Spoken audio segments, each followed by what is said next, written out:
L'identité est en train de se dessiner progressivement puisque l'enquête est en train de s'accélérer. Ce que l'on sait de cet individu, c'est qu'il était âgé de 31 ans, qu'il était né en Tunisie, dans la région de Sousse. En tous les cas, c'est une source dans le quartier, dans un quartier nord de l'agglomération de Nice, un voisin de cet individu qui l'a confirmé. Et le suspect, l'homme de 31 ans, donc le chauffeur de ce camion fou, était arrivé en France il n'y a pas très longtemps. Il avait obtenu un permis de chauffeur poids lourd il y a moins d'un an. Il avait été placé sous contrôle judiciaire il y a une quinzaine de jours, notamment à la suite d'un accident de la route.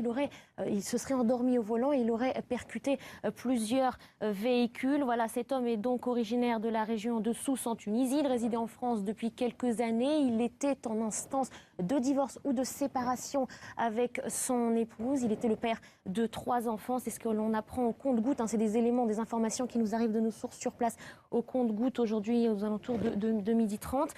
Cet homme, on sait aussi qu'il était en rupture avec son entourage. Là encore, ce sont les personnes qui vivaient dans ce quartier nord de Nice où sont menées ces différentes opérations de perquisition et qui le confirment. Donc un homme en rupture, qui avait pris ses distances avec ses proches, séparé de sa compagne. On sait également qu'il n'était pas forcément pieux dans sa pratique de la religion, cet individu. Il n'est pas connu pour des faits de radicalisation. Non plus, puisque la DGSI et le renseignement intérieur français ne l'avaient pas fiché, n'était pas fiché S, comme on le dit dans le jargon. C'est rare pour le souligner d'ailleurs, puisque toutes les personnes qui se sont rendues coupables de ce genre d'attaque depuis 1 an et demi avaient presque systématiquement été des gens qui avaient un moment ou un autre été sur le radar, avaient été repérés par les services de renseignement et ils étaient, c'est la formule consacrée, fiché S. Effectivement, alors soit il a échappé justement à ces radars, il n'a pas été détecté, soit cet homme a agi pour d'autres raisons. On ne sait pas exactement quelles étaient ses motivations. L'enquête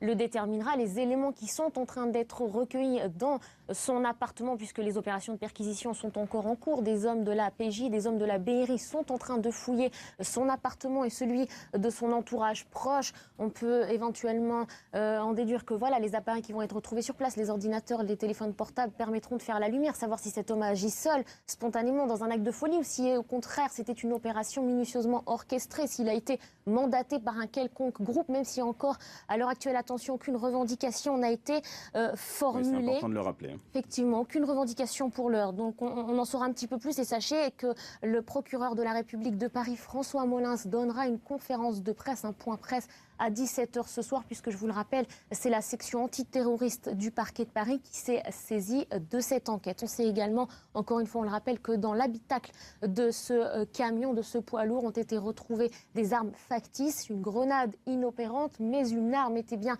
réelle, une arme de petit calibre, un 767 qui a permis à cet individu d'ouvrir le feu sur la foule le long de cette promenade des Anglais au moment où il terminait sa... Oui, ça interpelle la présence de ces armes qui se sont révélées être factices, grenades inopérantes, vous le disiez.